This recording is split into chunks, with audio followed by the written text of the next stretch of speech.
Otherworldly Evil Monarch, Bab 47, Judul, Snot Penumpahan Darah.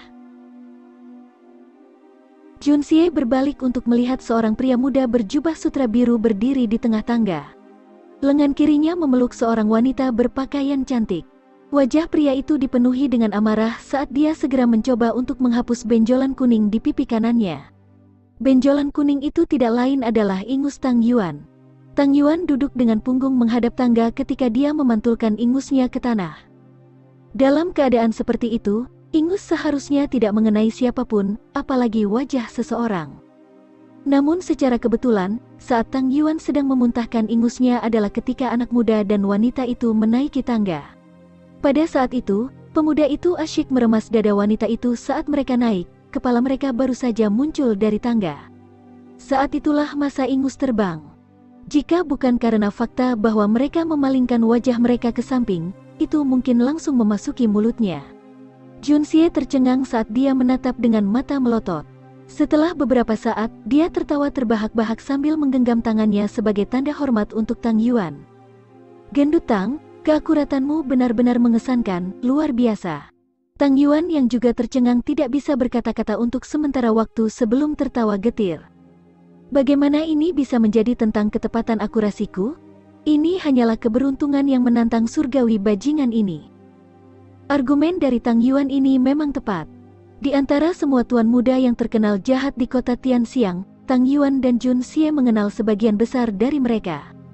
Pemuda ini menunjukkan sikap sombong dengan wajah penuh arogansi, menandakan bahwa ia bukanlah orang biasa. Namun, baik Tang Yuan maupun Junxie tidak mengenalinya. Ini hanya bisa berarti bahwa pria ini bukan siapa-siapa di antara para debauci lokal.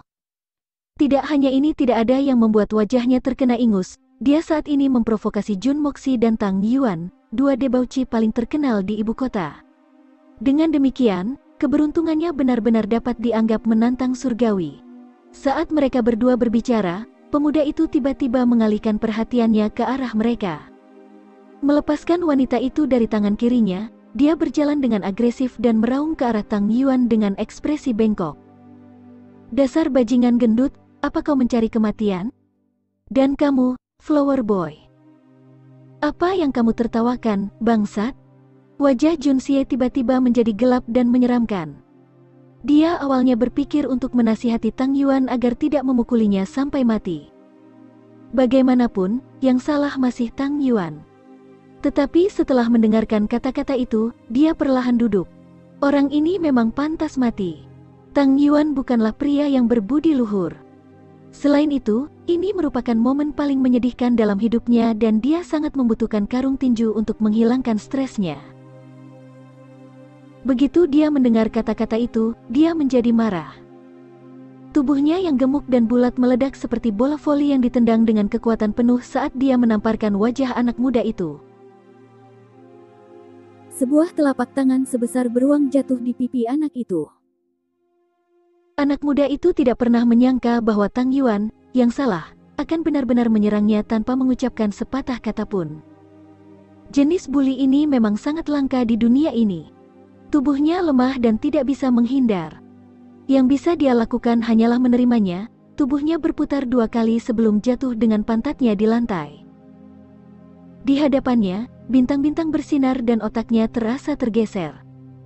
Kemudian, mulutnya dibuka paksa saat dia meludahkan darah dan 4 gigi putih. Dengan wajah ganas, Tang Yuan bergegas ke depan, tubuhnya yang hampir 400 jin, 241,9 kg, menghantam bajingan malang itu, mendaratkan satu pukulan demi satu pukulan ke wajah pria itu. Dia mengutuk, "Persetan dengan nenekmu. Kamu berani menjadi korban ketika aku sedang dalam mood yang buruk? Aku memantulkan ingus ke wajahmu adalah cara untuk menunjukkan rasa hormat, tapi kamu berani mengutukku? Jika aku tidak mengalahkanmu sampai mati hari ini, maka aku akan mengecewakan ibumu, kau bajingan." Setiap kata diiringi dengan pukulan, setiap pukulan mengikuti ritme tertentu. Suara yang dihasilkan mirip dengan suara babi yang disembelih dengan menyedihkan. Suara retakan terdengar saat kaki bajingan malang itu tiba-tiba patah karena berat tubuh Tang Yuan. Anak muda itu berteriak sedih sekali lagi, tubuhnya kejang, kepalanya miring ke samping sebelum pingsan. Pada saat inilah wanita yang datang bersama dengan anak muda itu pulih dari keterkejutan. Teriakan melengking keluar, dengan cepat meningkat dalam intensitas. "Berhenti menangis!" Tang Yuan berteriak dengan ganas, matanya menatapnya dengan kejam. Wanita itu berhenti karena shock. Dia mencengkeram lehernya dengan wajah penuh ketakutan sebelum berlari menuruni tangga. Sebuah ledakan besar terdengar diikuti oleh tangisan yang menyedihkan dan suara yang jatuh. Rupanya, wanita itu kehilangan keseimbangan saat berlari menuruni tangga dan akhirnya terjatuh. "Itu cukup. Karena kamu sudah melampiaskan amarah kamu, biarkan saja dia. Jika kamu terus memukulinya, dia akan benar-benar mati." Jun Xie mengerutkan kening, karena dia mulai merasa lelah dari tamasya hari ini. "Jadi bagaimana jika aku benar-benar membunuhnya? Masalah? Siapa yang berani memberi masalah pada senior ini?" Tang Yuan memberi pria itu 2 pukulan ganas sebelum berdiri. Dia terengah-engah saat melakukannya. Meninju orang adalah sesuatu yang membutuhkan usaha. Tang Yuan jelas sangat lelah saat matanya menyipit. Di seluruh ibu kota ini, sebenarnya tidak banyak orang yang aku, Tang Yuan, tidak bisa bunuh. Bajingan ini sepertinya memiliki beberapa latar belakang. Jun Xie menunjuk ke arah luar dengan dagunya. Di luar, langkah kaki yang mendesak bisa terdengar karena tidak sedikit orang yang bergegas ke arah mereka. Tang Yuan menepisnya dengan bibir melengkung. "Dia adalah seseorang yang tidak kamu dan aku kenal." "Latar belakang seperti apa yang dia miliki?" "Hanya sekumpulan barang yang rusak. Bahkan jika leluhurnya akan datang, tuan muda ini akan menggunakan 1 jari aku untuk mendorongnya pulang." 2 orang jahat itu ada di atas.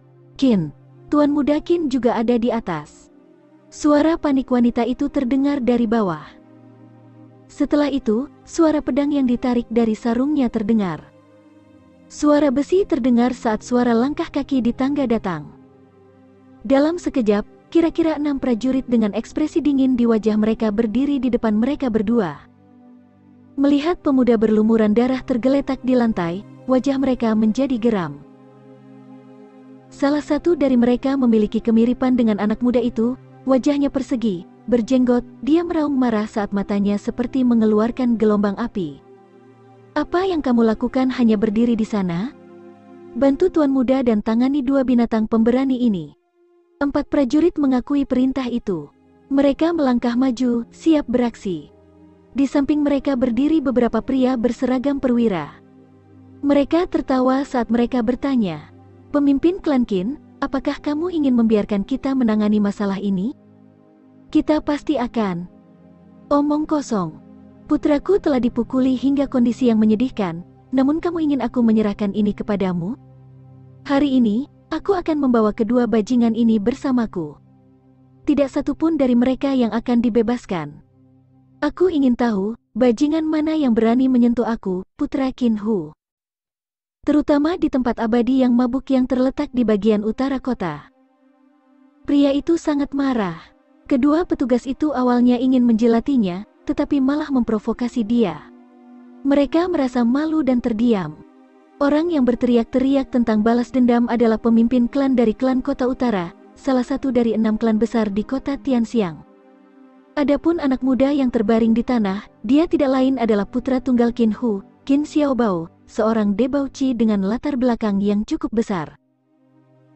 "Putramu tak tersentuh." Jun Xie menatapnya dengan mata dingin saat dia melihat Qin Hu mengekspresikan dirinya dengan cara yang mendominasi. "Lalu bagaimana jika putra kamu mencoba untuk menyentuh kita? Apakah kamu mengatakan bahwa orang biasa, seperti kita hanya dapat diganggu oleh putra kamu yang berharga?" Qin Xiaobao pasti bisa dianggap sebagai pesta pora dengan latar belakang yang cukup. Tapi itu tergantung siapa yang dibandingkan dengannya. Dan hari ini akan menjadi hari yang membawa malapetaka baginya, karena 2 orang yang dia temui kebetulan adalah 2 orang debauci dengan dukungan terbesar di kota. Selain itu, salah satu dari mereka kebetulan sangat membutuhkan untuk melampiaskan amarahnya. Situasi Qin Xiaobao saat ini sama saja dengan kelinci kecil yang pamer di depan harimau dan serigala. Ini benar-benar kasus surga mempermainkan keinginan manusia. Hahaha. "Siapa yang berani menyentuh anakku, Qin Hu? Siapapun yang berani, Aku akan menghancurkan seluruh klannya. Ketika dia mendengar Jun Xie mengaku sebagai orang biasa, hati Qin Hu menjadi kaku saat dia menatapnya dengan kejam. Bocah bungsu, bagi kalian berdua untuk memukuli putraku sampai dia dalam keadaan yang menyedihkan, sepertinya kau memiliki keinginan mati.